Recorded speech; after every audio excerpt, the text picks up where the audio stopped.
thousands of letters came in saying we didn't know Negro children and white children were the same, because where else do white folks? My mama wasn't going to discuss her children around white folks. So where else would a white person hear someone like you talking about other than on TV? Well, you was never there to talk. And so NBC got so many calls that day of people who just loved it that they brought me back 22 times. Really? Yeah. Yeah. And so I'm just saying, in my life, little things have happened that led to something else, that now when I look back and realize that I have no control over. So to go back to where did I learn that from? Well, you see, every time I'd go to the dentist, it was a black dentist, and Republican. Most of the black dentist people was Republican. They called you Sonny, and they asked you about your grades, and they asked you how was school, huh? And so these folks became dad. These folks, everywhere you would go, the black doctor, huh? The black barber.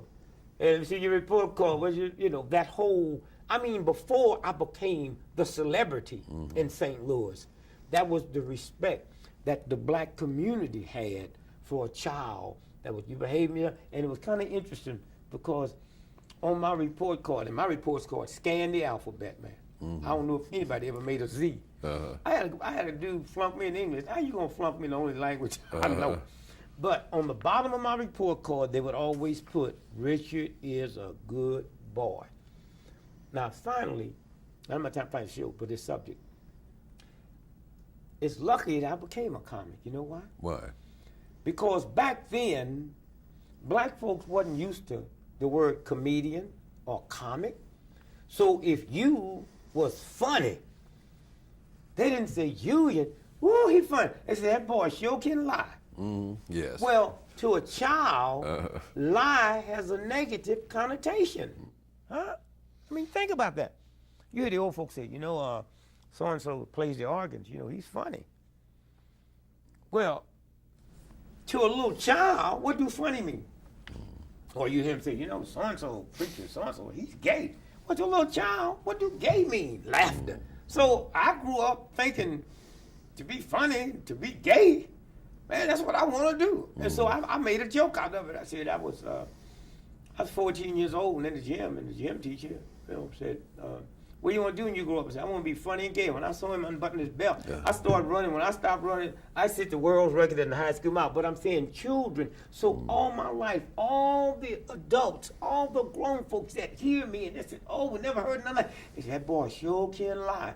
Now the odds, because there was nobody that they could pattern you behind. There was nobody. Where would grandma have ever heard a comic?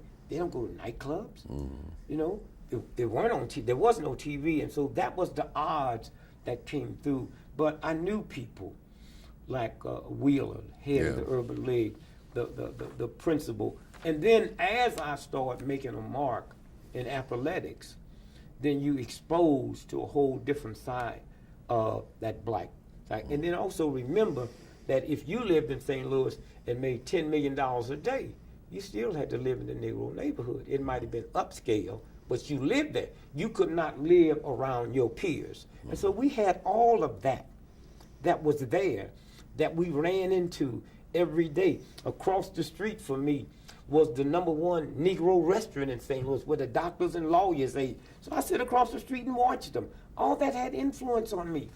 Every Sunday, hey, Dr. Evans, how are you?